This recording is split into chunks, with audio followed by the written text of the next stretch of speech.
Hey everybody, Jay Schlansky here from the Fifth Trooper Network. I just want to take a moment to thank you for checking out this show. Did you know that over at thefifthtrooper.com we have tons of other content, including blogs, other podcasts, all kinds of stuff. In addition, if you want access to exclusive content, you can join us on patreon.com/thefifthtrooper and join at any level and you'll get access to exclusive blog articles, access to our private Discord, and much more. So please check us out, and thank you so much for all your support.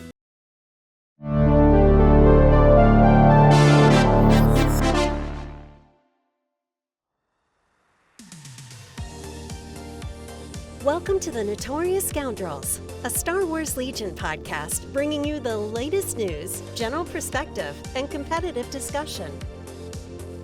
Hello, and welcome back to the Notorious Scoundrels podcast. I'm Kyle. I'm here with Guy in the top right corner, and Mike. How's it going, everybody? I just realized how helpful this is actually when you're both on. the fact that we don't have two mics. Yeah. It's definitely helpful. I'm used to seeing my name as Jay recently. There you go. Doing it for Legion 99, but now I'm back to Mike. Yeah. There you go. Lost a little bit of weight. Yeah. I guess we could do like top mic and bottom mic. Or I prefer a guy in the top right corner. I prefer not to. No. Yeah. Okay, that's fair. Center mic and top right mic. Locationally neutral mic. There you go. All right. We're going to talk about a few things today. Primarily, we're going to talk about Cherokee Open because Guy in the top right corner did go to Cherokee Open and played something very, very try hard, very top meta, which we'll get to. So super try hard. It was great. Yeah, and the story behind how that came to be is also interesting. What we are not going to talk about today is for those going to the World Championships. Obviously, there was a fair bit of drama over the weekend about personnel changes and rules changes, and we're not going to talk about that today. We might talk about it at some point in the future, but I feel like at the moment we just don't have enough information about how this is all going to actually eventually shake out by the time the event happens in a month.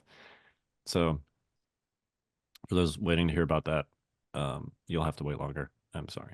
You will definitely hear about it when we feel like we have enough information to talk about it. There's too many pieces in flux. Yep. And too much unknown. So yep. So we'll talk about that when we can. Which will definitely be eventually, and we're not going to just skip it entirely between now and Worlds. Yeah, but this is not us trying to put it off. It just we need some more confirmed information, I think, before we make any judgment calls. Right. All right. So Cherokee Open. Tell us about Cherokee Open, Guy in the top right corner. Yeah, man. We drove back from Cherokee today. I was in the car for 10 hours. That's brutal. Yeah, we left it like 7 and we got back. I think I got back at 6. And we stopped on the way, obviously, and we also got stuck in traffic and stuff. It's a long drive. It's far. Yeah, where is Cherokee specifically for those that are not familiar with? It's in Cherokee, North Carolina. Okay. Yeah. Which I guess for those that don't know where that is, because I didn't. It's basically as far west in North Carolina as you can pretty much possibly go. To the point where you have to from DC, we had to drive through Tennessee to get to it. Yeah, which is relevant because North Carolina is adjacent to Virginia. Yes, yeah. And Tennessee is west of North Carolina, right? So, yeah, it was kind of weird, obviously Tennessee kind of has a tail thing above North Carolina there, but it's it's pretty much as far west of North Carolina as you could go. It's in the mountains. It was actually, the drive was kind of scary a little bit. You're on some real ravines and stuff. Not a drive I'd want to do in the snow, for sure. But yeah, it was great. Ryan Slawowski from the Stabcast was TOing. It was a wonderful event. We had, I think, somewhere in the realm of like 55-ish players. It might have been a little lower than that, but it was over 50. And I went with a couple buddies from DC, and we had a grand old time. And so I played a really fun list that I want to tell the world about. Let's hear about it, Mike. Yeah. Sorry, guy in the top right corner. Guy in the top right corner. Yeah. So I think I want to set the stage. And I'm going to start setting the stage with a podcast that we had, like, I don't know, 8 to 10 episodes ago, where I said I didn't know who a guy named Za was. Yep. Okay. Okay. Yep. I know who a guy named Za is now. He is Mr. Ewok from France. Yep. Hi, how you doing? My name's Guy in the top right corner, and I'm scouting you out. And I watched a bunch of game tape, if you will, from his streamed games, trying to figure out what he's doing differently than our Ewok players, because it's pretty clear something's different. Yep. The analysis or conclusion I came to after watching a couple games is that he's essentially using reckless diversion with esteemed leader on Han to basically body soak for like a whole turn for the entire Ewok army. And you have like Guardian 1,000,000 plus low profile and Chewie, basically making Han pretty close to immune to damage. So we're on to you, Za. We see you. But I wanted to kind of try and put my own twist on that thing and level it up a little bit, or try to. I'm not sure if I succeeded. I definitely ended up with a list that I'd never played before going into Cherokee and yada yada. So I decided, okay, if we're gonna like put a reckless diversion on a commander with the esteemed leader thing, let's try and not even have to Guardian, though we're gonna keep that as an option. Let's just try and go full immune and just make them pummel whatever character it is. What character fits that bill? Jin Erso. Jyn Erso. And let me tell you, there are many people after Cherokee who probably have a different idea of how good Jyn Erso is after we played, because I reckless diversioned somewhere in the realm of 9 times over the course of 6 games. And using change of plans for the uninitiated. Well, Notorious Scoundrels. Sorry, yeah. Maybe your title, man. Yeah. That's right. Notorious Scoundrels. Sorry. Yep. He doesn't even know what the card does, Mike. What? I literally played Han at PAX. My last major tournament, I played Han. It wouldn't be a cast if we didn't make fun of you saying something that you didn't mean to. Right. That's true. Right? Yep. Potato, tomato. Let's move on. Exactly. Yep. So I reckless diversion 9 times, roughly over 6 games. On every one of those turns, Jyn basically soaked an entire turn's worth of shooting from the enemy army. She took, over the course of the tournament, a total of 5 wounds. That's pretty impressive. Yeah. And it was also pretty good. There's one thing that Jyn is good at. She's not very good at most things, but she is very good at one thing, and that is getting shot without dying. Yeah. She's great at being annoying. Yeah. And when you make your opponent have to shoot her, and that's the only thing they can shoot, turns out that's pretty good. So yeah, the general idea of this list, and it was basically Han Solo with underworld connections, Chewbacca with protector, Jyn with esteemed leader, duck and cover to power up the danger sense, prepared supplies to get her a nimble dodge on the reckless diversion turn, and her free gun, because why not? 3 naked Ewok skirmishers, 3 rebel vets with the CMO, and 2 full commandos with the sniper. So you have a pretty solid gun line behind it. It's 11 activations, and you've got 18 wounds of Guardian before you even get to Chewie, to kind of help Jyn out if you need to. And I actually have a couple really cool things I ended up doing with those skirmishers that I also want to talk about, because round 3, I played Richard Lavery, really great player from, I think, the North Carolina Richmondish area. Yep. I'm not sure, one of those two. North Carolina area. Somebody will correct me. Thank you. And he was playing the like 8 activation, like all Wookiees, battle shields, and I thought I was going to be in some big trouble. And it was a very close game. But what I did with the Ewoks is I think they were calling it like French gun line style. Basically, I bubble wrapped my entire army in Ewoks, so that the only thing that the Wookiees could base on the way in were Ewoks. And it worked really well. And you can bubble wrap your entire army with 18 Ewoks. It's 18, really not 18 that minis hard. is a lot. Yeah. Especially since you don't have to snap to perfect cohesion every time. You give yourself way more flexibility with it once the first line gets hit. Totally. I was really surprised with how well it worked. And then the Ewoks, like, honestly, like, he would like kill like half an Ewok squad, and then like those Ewoks would like take an aim and like kill a Wookiee. You know, and it was like, okay.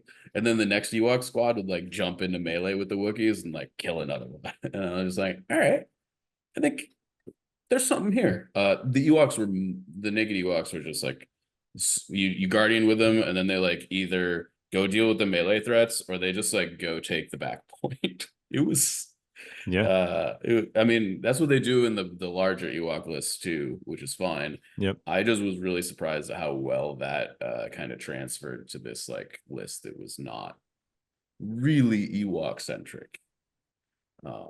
Yeah, I mean, I only had 1 unit in my PAX list, which obviously the absence of Jyn being a significant difference, but structurally very similar with like the full commandos and the vets. And I had just the 1 Ewok unit, and I found that their role and their effectiveness was very similar. Yeah. Like they were surprisingly good against melee skews. I also faced a Wookiee list, and between them and Chewie, and at K2 I had K2. But I got charged by like 2 or 3 Wookiee squads, and they were able to handle it. Yep. And Chewie just gets in there and beats him over the head. Yeah, exactly. As like somebody who plays against like the 14 act Ewoks weekly, I've got a lot of reps against the skirmishers, and the one thing that I've been really, really surprised by is how, since you always play them in higher activation lists, they're very timing neutral, but they're a timing neutral bubble that you have multiple levels of control over. Because if you get the first skirmisher and you don't want to go with that one, you just go with the second. Yes. And you just kind of cycle them forward almost like you're cycling a gun line, and you can just essentially keep them alive at all times. You know, you have to make a mistake or get unlucky to really throw one away. Yeah. They're so timing neutral, and they made the rest of my non-timing neutral core, like I could just like, if I needed to go with them early, I just didn't go with the skirmishers. If I needed to go with them late, I was just like, well, I've got 3 core pass activations that I can just do whatever with. And I guess that brings us to like, this gun line actually throws a lot of damage, and it turns out that when your opponent can't shoot you for like multiple turns and you can shoot them, things start swinging your way pretty quickly, right? So like on turn 1 with this list, you know, any ranged poke, you're kind of just like soaking up with Chewie, who's got plenty of Guardian wounds.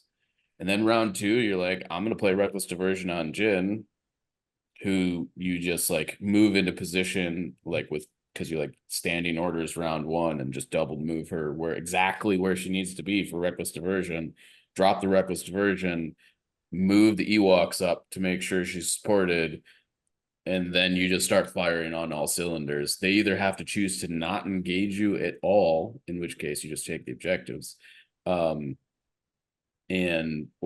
shoot Jyn. Those are the choices. And then you play Scoundrels on 3 and Reckless Diversion again on 4. Do it again. And one of the things in the past that has really held Jyn down was if you got a bad table or you didn't really have a spot for her to get tanky, she kind of got SOL'd.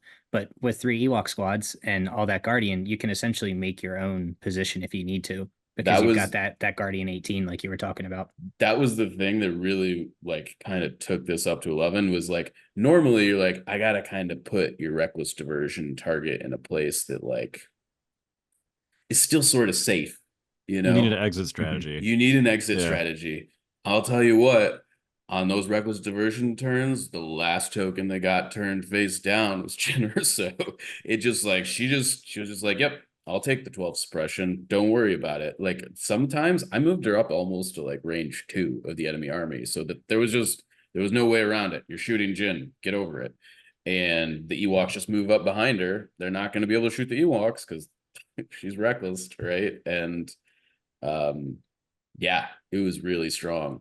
That's not to say that it's like not without issues. If you don't get the reckless off, like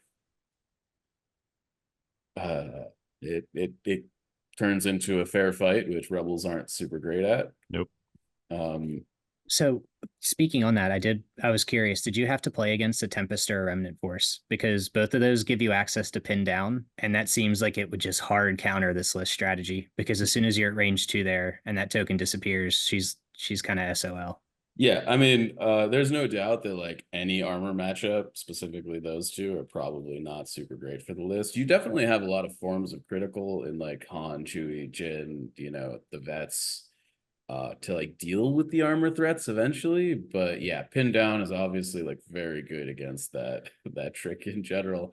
But there's a couple things there. Like you can, if you think they're gonna pin down, you can always change plans into reckless diversion to try and get a little spicy. You know, there's some like mind gamey bluff things you can do there.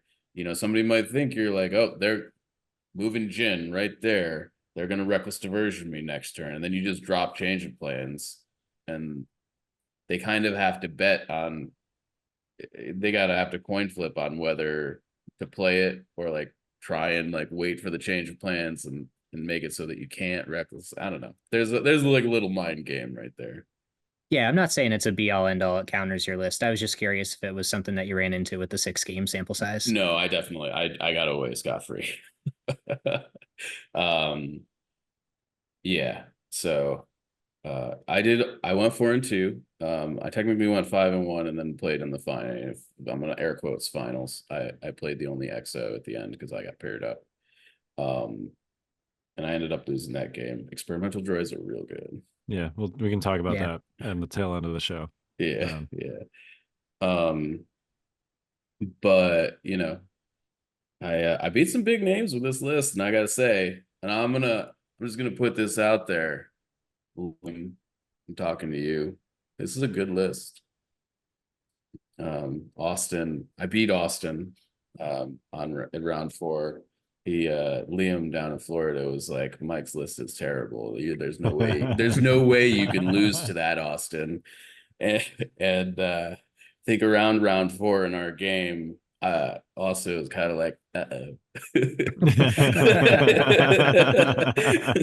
because all of my core units and commandos were full health, and I had killed like 3 pike units already, and the only thing in my army that had taken any damage was Chewie.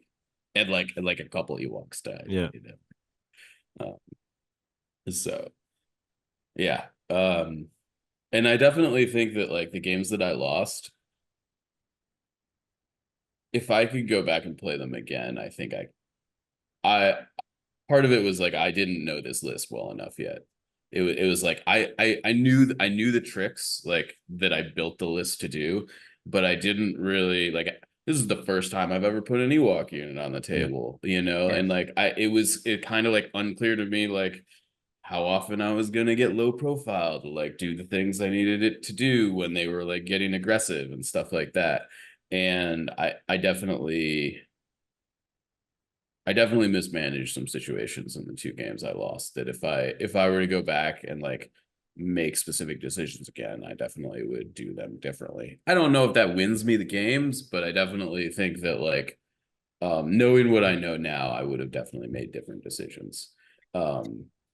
Did you find that the lack of complete the mission really impacted at all, or was the combo of change of plans and Notorious Scoundrels just strong enough that it trumped all the positive effects of the card?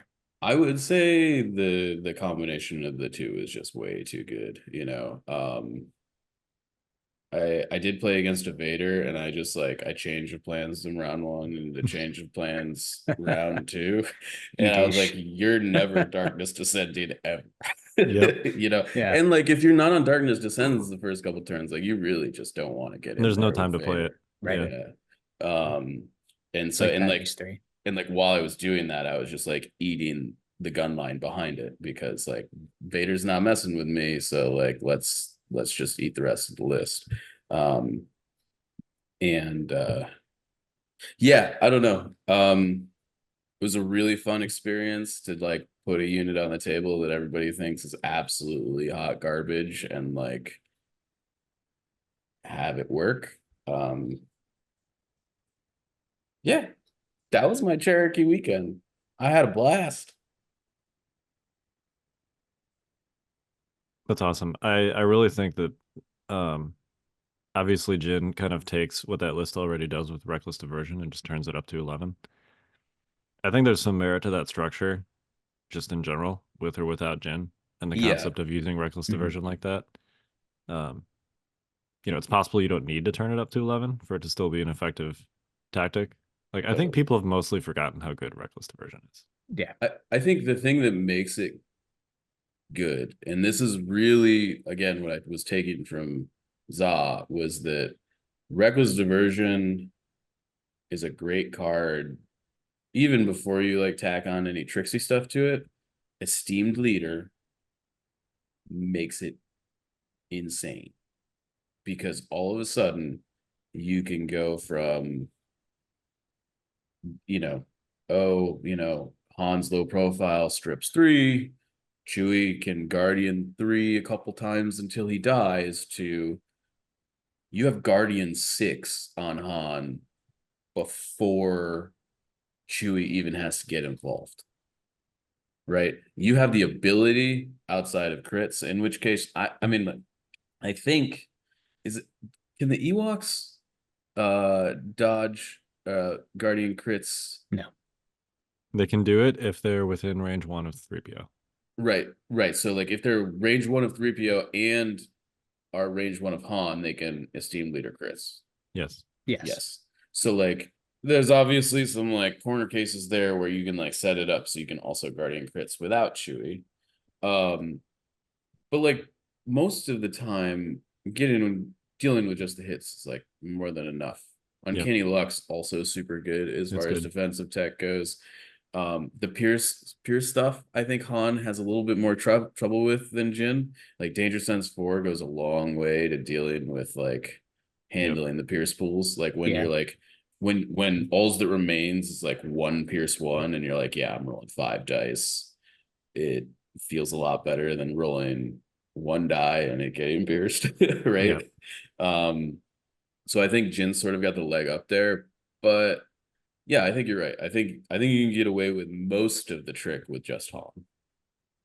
But I think the other thing with Han is it's way easier to keep him suppressed, which is one of my issues with doing it with Han specifically. But if that's like what you're doing with him, maybe you just recover at the end of the turn or whatever.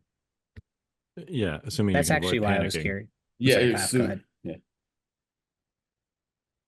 Which is, and maybe I was leaning too much into this with Han when I was running him with Cassian, but that's one reason I liked Cassian is because on the following, like I found that Han would just accumulate a giant pile of suppression, and Cassian has 2 cards to deal with that, right? Both his 2-pip and his 3-pip can clear that suppression pretty easily. So, and I just like Cassian for different reasons, but we were talking before the cast about Cassian. It's just like, frankly, he's not individually expensive, but you kind of have to take K2 with him to make it so that he can do the thing that he needs to do, which is you want to generate 2 crits a turn with that sniper rifle. And in order to do that, you need K2. And yes, K2 can do like his own stuff too, once it gets close. Like his pistol at range 2 is pretty solid. He can thwack things just like Chewie can thwack things. But like for most of the game, and often for the entirety of like a lot of games for all 6 turns, he's just an aim battery for Cassian. And you've got a 170 point unit basically that throws 2 dice. Granted, they're 2 dice that are almost impossible to mitigate and have Pierce. Barrier is about the only thing that works, but it's 170 points is still a lot, and you can get some beef for that. I mean, it's a Jedi. It's Jedi Luke, or it's Commander Luke, if you're talking about cost. Totally. I mean, like, I'm sort of in the camp, and again, we were talking about this kind of offline. Like, I would rather just have 2 full commandos plus a bunch of upgrades for that cost. Like, they're gonna do more damage than Cassian plus K2 will over the course of a game, and like as a gun line. If you just like add them into the already beefy gun line that you have, you know. Right. I don't know. And they're not like rooted to one place all game, right? Like they can the full commandos are like move shooting, also like contesting objectives and stuff. Whereas like Cassian all like just like he sits there, he shoots. Like if you can't really move if you're doing the 2 crit every time thing, like you have to be taking the aim action too most of the time, right? Unless you're like getting free aims from other places. Right. But you need 2 from K2 in addition to the 1 from Cassian to make sure you hit the money. Yep. I don't know. And I guess you could just pay 90 points and not include K2 and like be satisfied with 1 crit a turn, but then that's like, I don't know. That doesn't seem very good either. I'd rather have Han or Lando at that point. Yeah, totally. Yeah. Right? Like I just said I'd rather have Lando. That kind of tells you what status level we're talking about. Yeah, like I mean, don't get me wrong, like Cassian's like a good unit, but I'm sort of, the more that I'm seeing these rebel gun lines, they're like their units actually, they do a lot of damage. And once Commandos and vets in particular. Yes, yeah, absolutely. Yep. Yeah. Those 2 units just are very, I would say, reliable. They like just always at a bare minimum force like 1 or 2 saves. Bare minimum, like regardless of the defensive tech often. And a lot of times it's better than that. It's closer to like somewhere between 3 to 5. Yep. Yeah, sometimes you just spike a vet roll and you're like, oh, 6. You know. Yeah. It seems I found a short trooper somewhere. Right, exactly. Yeah. What is this surge symbol? Yeah, exactly. Yep. But I think we've seen over the last like 3 or 4 months that lists have gotten a little bit more mobile as we've shifted into more battle forces coming into the meta, into the forefront. Like we're seeing way more Ewoks, we're seeing experimental droids, as we'll get to. If we move into these rebel lists as well that have the RD to keep, you focus on the one target while you keep your army mobile, it still fits into that same category. And Cassian just doesn't have enough dice to deal with those. And even if he does blink off the wound a turn that he's looking for, he's so far away by the time that you actually need to get in and do your combat that melee or that ranged movement skew is already in position. And now you're fighting uphill and you won't get your aim support for the way in. Yeah, I agree. I mean, and I think your point about battle forces is really important. I think Cherokee was a little bit of a weird meta, and that Republic didn't even really show up at all. The Republic Jedi users, there weren't a lot of like big names playing them or anything like that.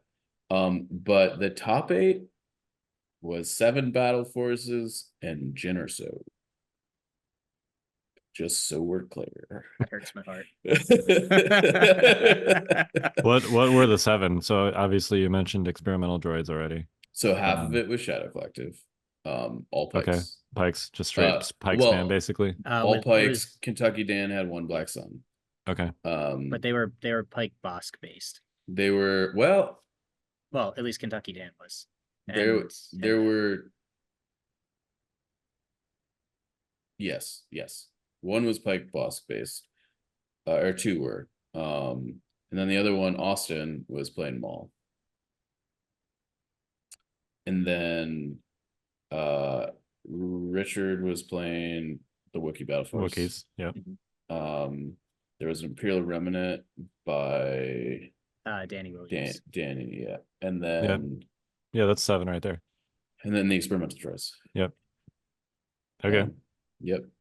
I wonder if the absence of Republic was just because I know this was your mentality a little bit too. Is most of the top players already know that like Anakin is good, Yoda is good. Yep. Obi-Wan just won LVO. That might be another archetype that's worth exploring a little bit more. But the point is, like, Republic gun lines built around defensive tech are good. Everybody knows that. And this is probably the last major tournament before Worlds. So it's possible that everybody that was bringing that were like, all right, I don't need to prove to myself anymore that I know what this is. I already know what it does. I already have all the stuff I need to run it. I'm going to see if I can see if there's something else that's also like worth exploring. I wonder how much of it was that. I don't know. Obviously, you were there and I wasn't. So it was not 0%. That's for sure. I mean, like, I definitely was like, I would like to try this. Although I was gonna say, I told everybody I was gonna run Jyn Oceans last week, and I'm sorry. There were people at the convention that were actually upset I didn't bring them, and I apologize. But I was told that the list that I ended up bringing was really bad, and that it could never go, I think we set a bar that it had to go at least 4-0 before like losing games, which is exactly what it did. To be considered me, letting people eat crow, and they ate crow. I believed in you. Yeah, I believed in me too. That's why I was like, we're doing a last minute shift. I was like, Josh, you gotta, if you source the minis, I'll play the list. So I actually, to that end, I want to thank Josh Grimmer and Nathan Morgan for donating the 2 halves of the Rebel list that I played this weekend. Really appreciate it. Literally none of the models I played with this weekend were mine. I've been there. It feels very weird, but it's also quite satisfying when they do well. Yeah, it was great. It was great. Did you do any? I feel like maybe this is a missed opportunity to do have done some kind of bet with Josh where he has to like grow a mustache or shave his head or something. I feel like I will settle for wounded pride. Okay. That's fair. Yeah. But I guess kind of like going back to the like Battle Force thing and no Republic. I think that there's a bunch of people that probably would have brought Republic if they were trying to like just win the tournament, but I do think there's something to be said for like, I do think the meta is kind of shifting into these higher act mobile, more mobile gun lines. Like, I don't really think it's shifting like into like armor or speeders. Really, it doesn't feel that way to me. But I do think it's leaning more into Courage 2 core and special forces that are, more move, shoot, move, kind of just working around the edges and they're like higher activation, like in the 10 to 12 range, which can give Republic problems. High act lists have always been an issue for Republic. Yeah, that's why I've kind of shifted my Republic plans a little bit. We kind of debated in our Discord the other day, but I've made the Republic gun line a little more mobile, even with the Anakin focus, and I just felt like it's necessary because I can't reach the opposing teams if they're always move shooting and I can't close to 3 or 2. Yeah. I mean, like, that's one of the advantages to why I think Yoda has kind of like been so strong for me lately is like Yoda and the full arcs actually like lend a lot of flexible movement to a Republic gun line that ordinarily doesn't have access to that sort of movement. All of a sudden you play Yoda's 2-pip and like the threat range of the arcs goes up like exponentially. Yeah, it's like you can basically move 3 times, and then what, you're like range 6 away from your starting position. You can be throwing a full boat, range 5, you can throw the range 2 pool. It's quite good. So yeah, I agree.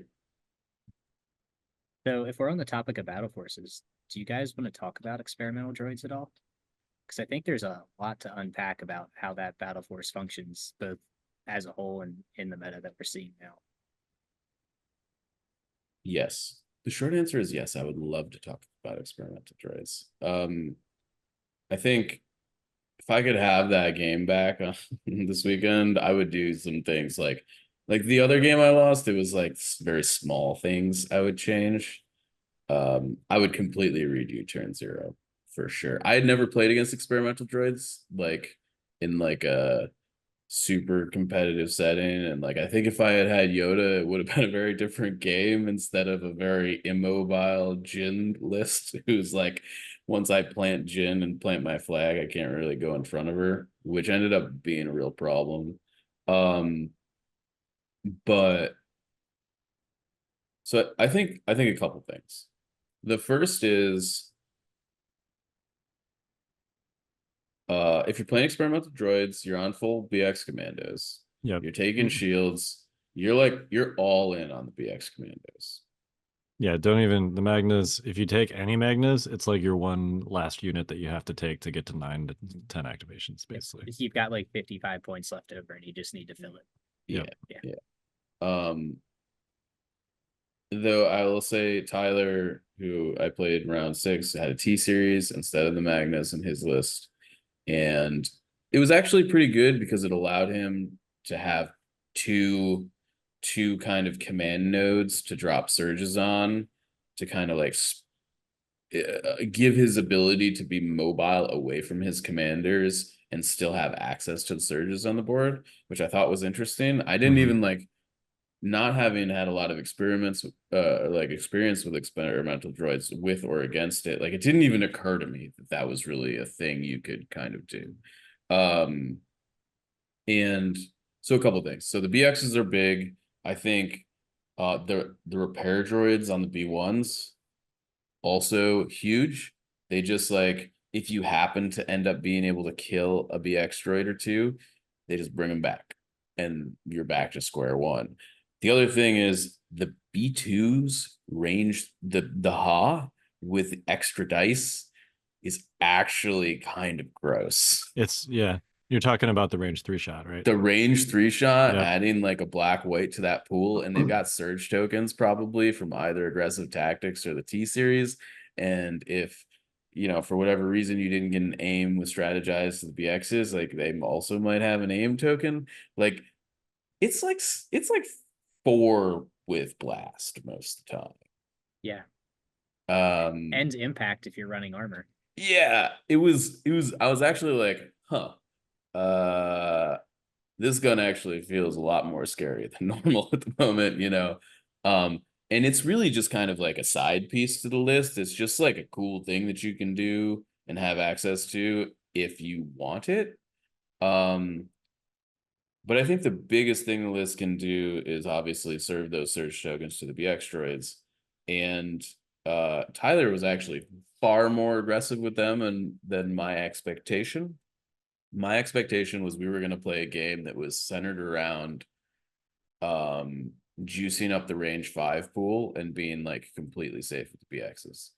What ended up happening was he used the surge tokens to go from range 5 to range 3 with the speed 3 move and just deliver 3 alpha strikes.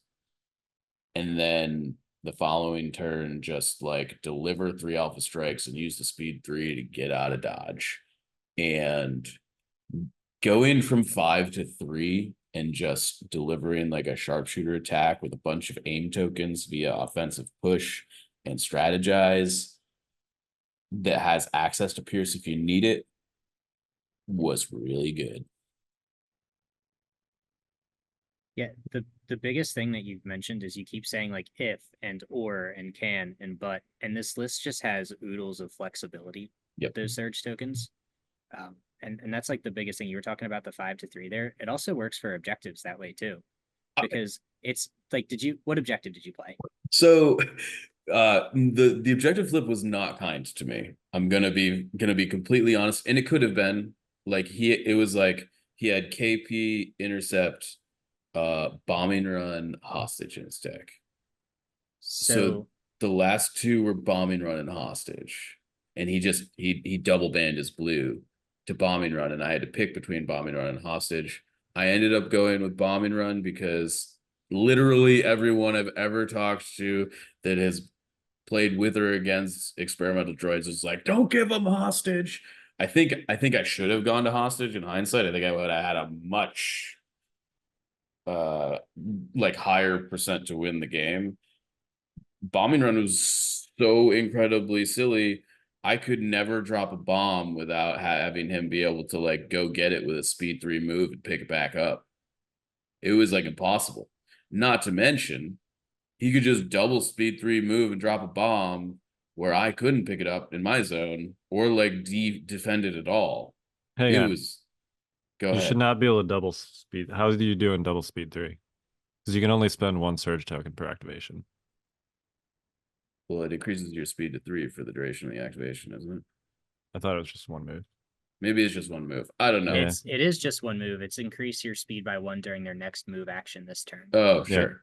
Yeah. He never double speed, which is like, still great. It's still very good. Yeah. I just in my head, again, I haven't played against this list a ton. In my head, it was 2 speed 3 moves. But like still very fast. Oh yeah. Yeah, and I don't mean to call you out. It's not the intention here. The reason I was asking about the objectives is I actually had his battle deck pulled up on the side because it's intercept, recover, hostage, and bombing run. Oh, maybe it was recover instead. Yeah, it's almost impossible to have a good flip when that comes out if you don't also have a hypermobile army. Yeah, and, for sure. Tyler took a 10-point bid, so the odds that he was playing this battle deck were actually pretty good. They were pretty high. Yeah. I mean, I feel pretty good in the recover matchup. I think like being able to like play to the center of the board as opposed to and just be able to like try and like just with like I'm on 11x, like something's eventually gonna have to go into the middle that I can like try and jam up, right? I think I'm feeling good about that, but honestly, that list just has a lot of firepower. I don't think the objective really mattered. Like it mattered in the sense that it sort of brought us closer together. You know, but yeah, you know, we were just happy go lucky together. Tyler was a great opponent, by the way. He's got like a B1 mask. He's got like this little like B1 guy playing a piano that he put in the center of the board that like, you know, it's not like extra trainer or something. He just like, you know, we can move it if we need to, but it's just like a nice little ornamental thing he likes to do. It was great. But yeah, it's just that list just like picks people up and rips them apart. You know, going back to like we've talked a little bit about like the rebel gun line being surprisingly offensively capable. This is doing kind of a similar thing in that like it's got about the same amount of shooting units. They just hit way harder. And you get to customize it. Like you were talking about earlier, sometimes you use the pierce, sometimes you use the extra dice, sometimes it's the move. You have that chance to do whatever you want to do, and you don't have to make that decision until your unit activates. Right. So you've got the ultimate timing. It feels very Republic to me, to be honest. Like in that was kind of why I like the idea of this battle force when I originally saw it on paper. I was like, oh, you get to make decisions on your turn as opposed to like I move, I shoot, or I move this way and shoot that way, you know, like whatever. You know, Republic's like, oh, I'm taking an aim to help these guys or dodge to help these guys. And this is very much like you get to do things where other units get to help each other, you know, in this case, like with the surge tokens on the commanders and stuff. And it's very flexible. It's super flex. Yep. Yeah, I'd be surprised if we don't see a fair bit of that at Worlds. Honestly, I think people are catching on. Particularly like just dropping the Magnus for B2s and just leading into the full BXs. I know when the Battle Force first came out, there was the sense that like, oh, this is a Magna battle force, and there were a bunch of people trying the Magnas and stuff, but they really just hold it back, in my opinion. Both the unique units for this battle force that it seems to be designed for are just traps. They're traps. I'm primarily a droid player, so when it came out I was super excited, and then I was like, sweet, I can throw my Magnus back on the table, and then I built my first list and I realized that they were 1 wound apiece, and I was like, yeah, this is going to be a problem, because I put them down on the table. I got close to my opponents. They're like, you just took 3 wounds, take 3 models off. I was like, what are you talking about? Excuse me. I was like, I just lost a model and a half. Yeah. I was like, oh shit. Yeah, I actually played against its Merlin droids over the weekend, and there was a Magna unit, and it got punched to death by Geonosians. Geonosians, no force pike, by the way, just like normal Geonosians with the extra dude punched the Magna Guard to death. That was not a hallmark for how the game went generally. I lost. But it was like a little moral victory. And also a testament to how bad those Magnets are, frankly. So I also don't think the Persuader is very good. I know that there are people out there who are touting like the Persuader tank in some of these experimental droid lists instead of BX squad. I'm not about that life. I think you just want to go full ham on the BXs. And in the words of the guy in the top right corner, I don't think it's very close. Yep. I agree. I mean, and the snail's like significantly more expensive than the BXs too. It's yes. If they were the same cost, I'd still rather have the BXs. And it gives you worse objective play. I do think that the only reason to take it, the only reason, is if you're concerned about armor. Right. Which is like kind of the one thing that the list doesn't really do that well. I think the list probably, I haven't obviously played the matchup. I strongly suspect it probably really struggles against anything that has Dark Troopers, probably really struggles against Tempest.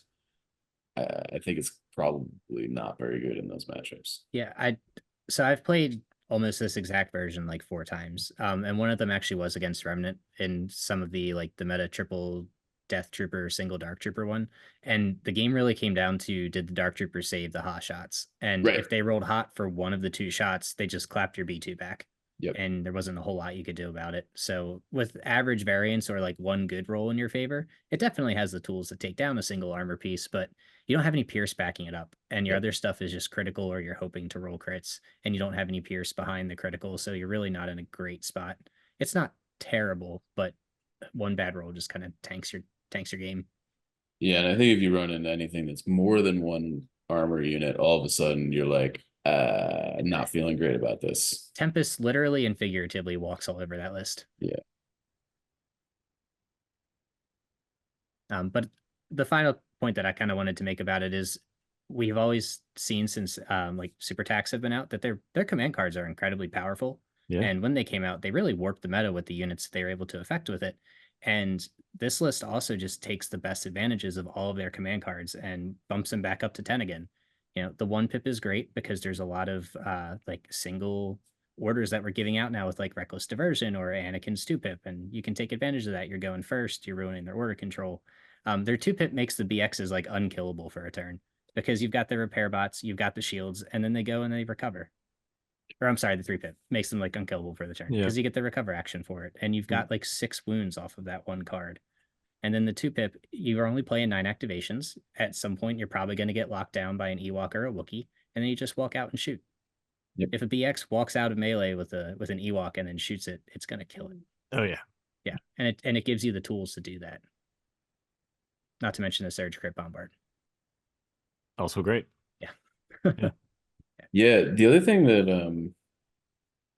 I haven't played a lot of super tax, and I don't know.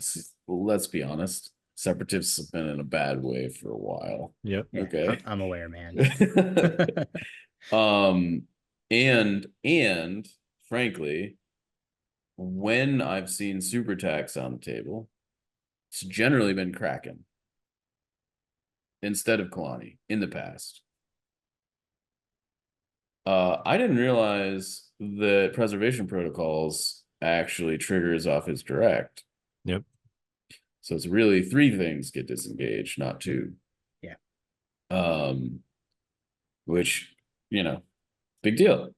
Particularly if you're like facing down an Ewok horde, right? Like all of a sudden 3 of your units can disengage and fire as opposed to 2 is I don't know. I just when I realized that I was like, it didn't come up, but again, I've seen mostly Kraken in the games that I've played. So like Kraken doesn't have direct.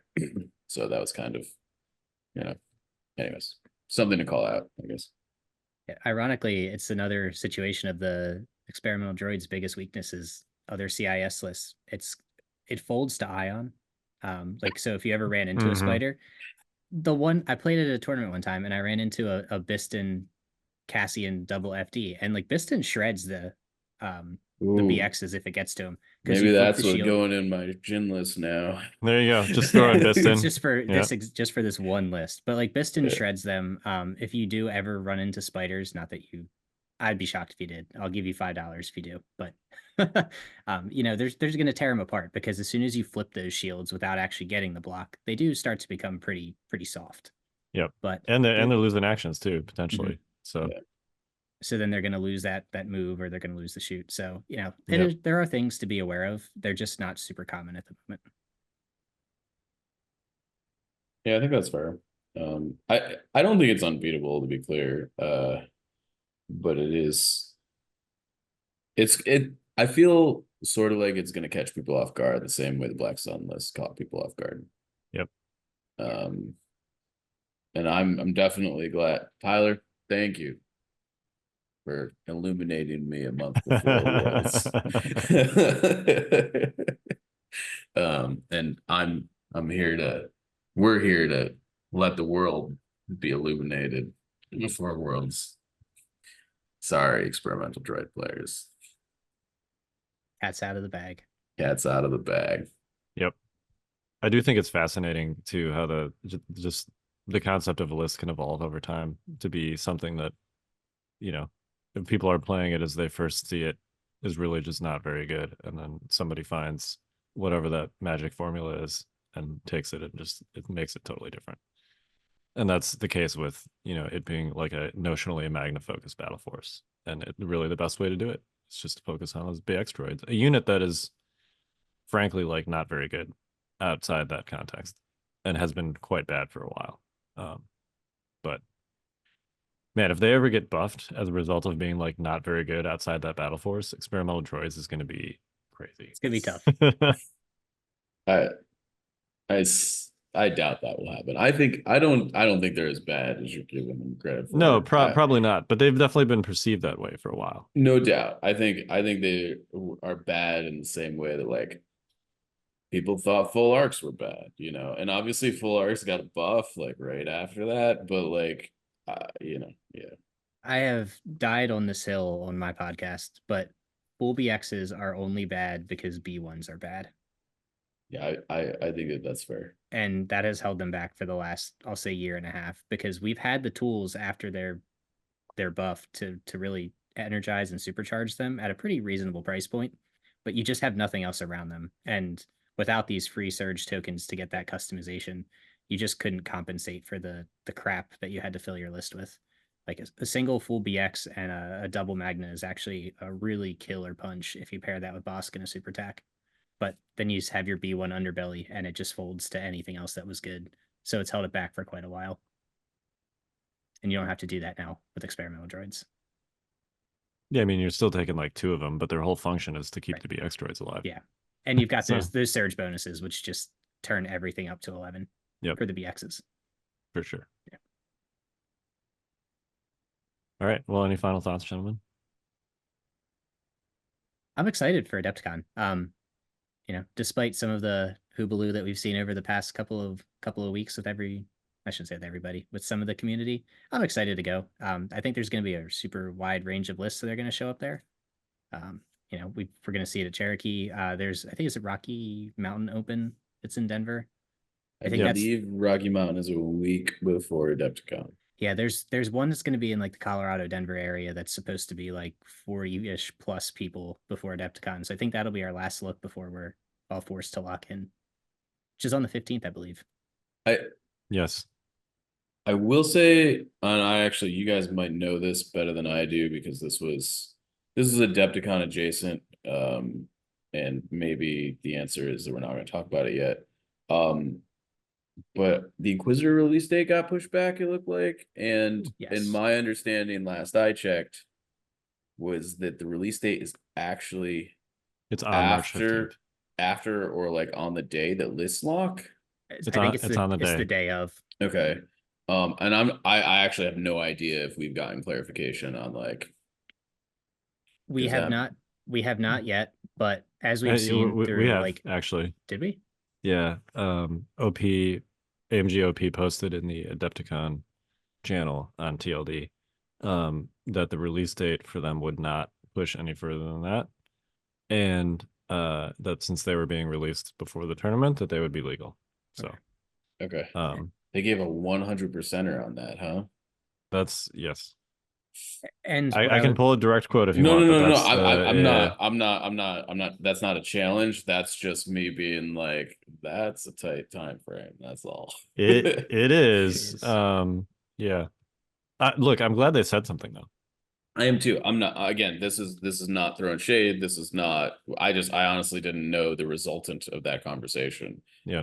It was happening like while Cherokee was going on, and I've been kind of busy. So, but I was greatly interested to know the result of it. So, because I think it was within the realm of possibility that they said, well, maybe Inquisitors aren't legal, which would have had some impact probably.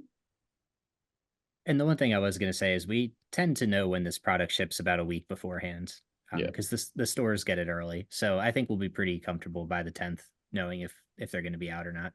Yeah. Barring any shipping delays. Yep. But I mean, I think it's close enough that people that were thinking about playing Inquisitors are maybe looking at backups. I would be. I would be too. I mean, that's a pain and crunch. I know it's only 2 models, but like depending on when your stuff ships, like if you're getting it from your local store, then yeah, you probably get it on the 15th. And then depending on when your travel plans are, you might have like 3 or 4 days to paint, which is definitely like enough for 2 models if you can find the time. But if you're getting them shipped and it's a few days after, then you might have like 24 to 48 hours to paint those models, and you probably have better things to be doing in that time period. And like some people love their models to be painted to a real high standard, and that can be tough to fit in. If you're going to take it to your biggest tournament of the year, you want your stuff to look nice. Yep. That doesn't give you a lot of time. Yep. I'm not one of those people. You're just going to have Nick painted. Stop. Yeah, they're already being sent to his house. Yeah, I am one of those people, and that is a factor for me. I feel pretty confident that if I really want to play them, I could paint them up in time.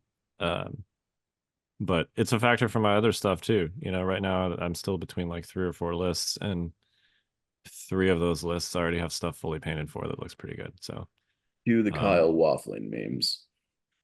Yep. But I will say the one that I'm currently painting is going to look freaking awesome if I can finish it. So I just repainted all my basings and touched up the basings. So I am locked in and good to go. Okay, so back nice. to my bag like 6 feet away. Okay. Nice. Okay. I'm jealous. Would you like to tell us what it is? Yeah, sure. It's like the list I've been having the most fun with. That's fine. It's going to be public. So I'm going a little twist. It's Anakin Padme, but it's double DC captains, an RPS, 2 full arcs, and Echo Strike. But the full arcs have SA, the captains have SA, and it's Barrier Annie. So I've kind of eschewed the Pike options and just turned them into arcs. Yep. You need the larger dice pool, man. You need the larger dice and you need the Pierce. Like, don't get me wrong, the Annie Pike Padme crap is great. Obviously it wins. It does what it does very well. I'm not knocking that. It's definitely a better pure gun line than mine. But we mentioned earlier, like mobility. I can move and shoot, and I can do it really well. Yep. I still get a lot of passive token generation. And I'm glad that you mentioned the Courage 2 Core and Special Forces, because the captains give me that option when I need it. And crucially, it's also helped me because they can get 6-7 suppression. I can pop the captain and I can still move and tap a VAP. Or not 7. I'm sorry. They can get to 5 get to 5 suppression, and they can still move and tap a VAP. So I'm curious. Did you consider 501st at all? Just like the shell of your list is very similar, and obviously not having access to the phase 1 captains is definitely like a big deal. but like phase 2s are cheaper than phase 1 captains with the more, So with, I yeah. did for two reasons that I didn't. I love the fact that I have 6 range 4 plus weapons. Sure. And I don't own enough ARC troopers and don't have the ability to procure them right now. That's fair. So That's fair. there was I'd- just a model. I'm already borrowing ARCs from Nick because a lot of my flight stands have snapped, and I just cannot get them fixed, and they just Well, keep breaking on me. So I just totally didn't have the abandoned models. the flight Yeah. stands. Well, I'll tell you what, Mike. I'll say it right here, right now. If you need to borrow a full ARC squad, I probably won't be using 3. Gotcha. I'm pretty happy with what I've got. Okay. I've gotten like 15 reps with it. It's gone pretty well. I've been pleasantly surprised. It's got enough dice for the Ewok spam, so Okay. I'm excited, and it's fun. Having full arcs are just... having 5 SA with the 2 DCs with the arcs and Anakin is actually pretty gross. Yeah. So, SA, I think all the competitive stuff aside, when the dust from World settles, something's got to be done about the outmaneuver keyword. Just dodge spam in general. Yeah, we've gotta, something's gotta change. I take don't it know. off a core. Take it off a core. Remove the ability to put it on core units at all. I don't know what the answer is, because it's not just the Republic list, it's the Pike spam too. Yep. And it is one thing that, like, look, I've been mainlining in Republic for a long time, but I played against a lot of Shadow Collective this weekend, and having these like Han, Chewie, Jin pools that are like 2 to 4 dice, where the only damage they're getting is from crits into any unit. It's just like you shoot at pikes and you never do any damage ever. These are like your 100-point heroes. Like, Han should kill a pike when he shoots it. Like, Yep. it's I don't want to be like, oh man, it's stupid, but it's stupid. It's silly. It's not fun. It's definitely not fun. And I don't know what the answer to that is.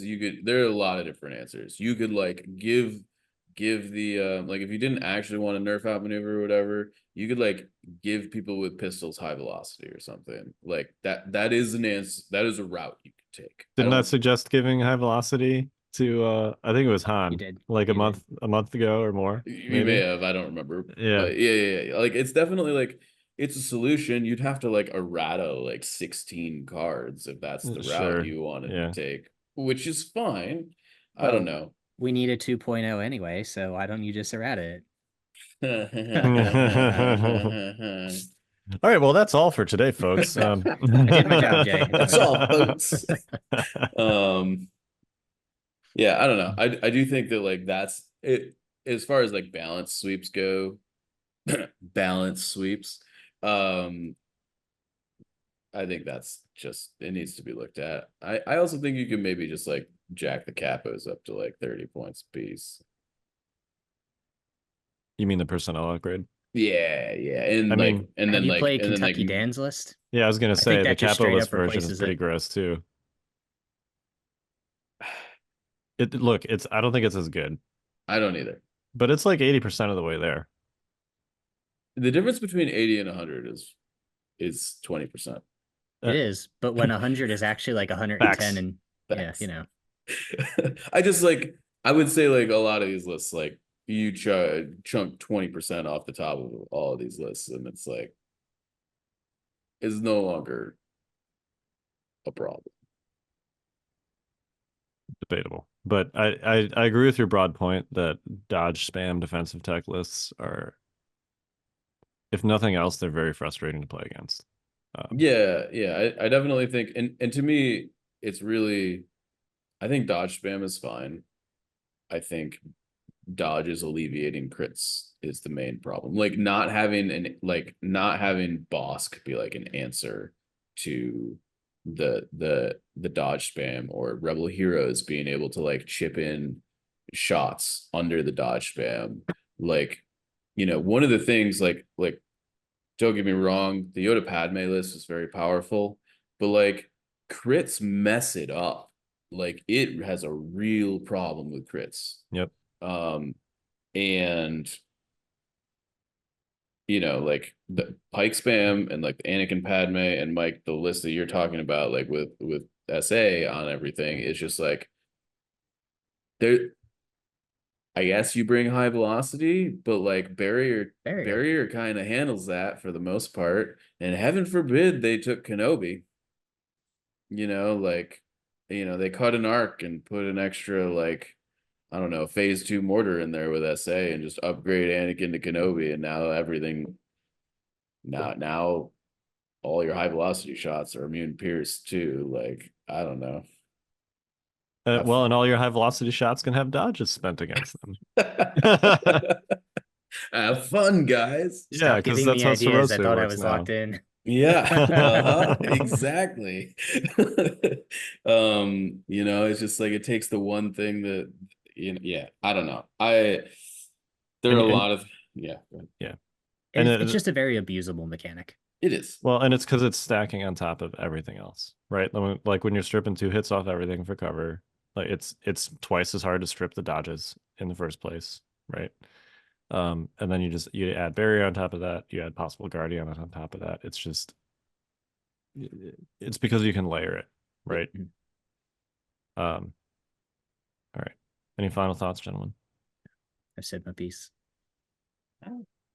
The game's still awesome. I'm really thrilled that even with all the defensive tech, even with all this random stuff going on, we're still able to find old tools and make them new. That's because we don't have new tools. Stop it, Mike. Stop it. That's not true. I've been playing the crap out of Geonosians. They might not be good, but they are new. This is true. Facts. Yeah, they are fun to play against. They're super fun to play with and against, I think. But I just like, you know, being able to find new things out of old stuff, whether it's experimental droids or Jyn Erso or whatever, there's still a lot of room to innovate. And I do just want to be clear, that was a joke. For the listeners, that was a joke. All right. Well, we are the Notorious Scoundrels of Kyle. I'm the guy in the top right corner. And I'm Mike. Stay fresh, cheese bags.